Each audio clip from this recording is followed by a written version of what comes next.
గదిలో పెట్టి కొడితే పిల్లైనా పులిలా ఎదురు తిరుగుతుందంటారు. ప్రస్తుతం బంగ్లాదేశ్లోని హిందువుల పరిస్థితి అయింది. నిన్నటిదాకా అన్న, అక్క, అత్త, బావ, మామ అనుకుంటున్నటువంటి వాళ్ళు అకస్మాత్తుగా దాడులు చేసి ప్రాణాలు తీస్తూ అత్యాచారాలు చేస్తూ ఆస్తులు లాక్కుంటూ రోడ్ల మీదకి తోసేస్తుంటే విరక్తి చెందినటువంటి వాళ్ళు ఇటు భారతదేశం వద్దామంటే బోల్డ్ అంత దారిలో చంపేస్తారో బతికేస్తారో అదే అత్యాచారం చేస్తారో తెలియదు, లాక్కుంటారో తెలియదు. ఇక ఏం చెయ్యాలి? బ్రతికితే కలిసి బ్రతకాల లేదా చావాలి, ఇది డిసైడ్ అయ్యారు. దాంతో సంఘటితమయ్యారు, ఉద్యమం ప్రారంభించారు. జై శ్రీరామ్ నినాదం బంగ్లాదేశ్లో వినబడింది. జై శ్రీరామ్ అంటూ ఇప్పుడు బంగ్లాదేశ్లో ఉన్నటువంటి హిందువులు ఒక్కటై ఊరేగింపులు చేస్తున్నారు. అందరూ ఒక హిందూ ప్రాంతం అంతా ఉన్నటువంటి వాళ్ళందరూ హిందువులకు భద్రతగా, ఒకవేళ ఎక్కడైనా ఇతరులు ఉండేటటువంటి ప్రాంతంలో హిందువులు తక్కువగా ఉన్నటువంటి వాళ్ళని తీసుకొచ్చి ఇక్కడ ఉంచారు. తద్వారా వాళ్ళు అక్కడ నినదిస్తూ మా జోలికి రావద్దన్నటువంటి సంకేతం ఇచ్చారు. ఒకసారి ఆ విజువల్ చూస్తారు.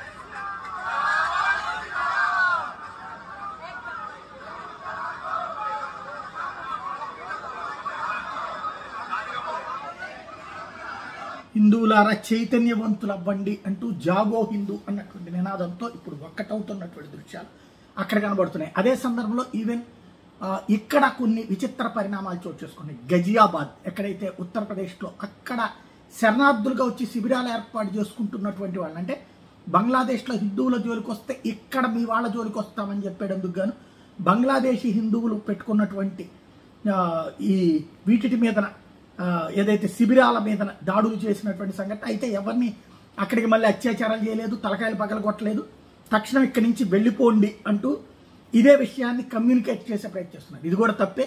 వాస్తవంగా శరణార్థులుగా వచ్చినటువంటి వాళ్ళు సరిహద్దులో ఉండాలి. లోపల దాకా గజియాబాద్ దాకా ఎట్లొచ్చారో తెలియదు. అది చట్టపరంగా శిక్షించాలి. అది యోగి ఆదిత్యనాథ్ సర్కార్కి అప్పచెప్పాలి, కానీ మనం చేతుల్లోకి తీసుకోకూడదు చట్టాన్ని. ఆ విషయం జాగ్రత్తగా ఉండాలి.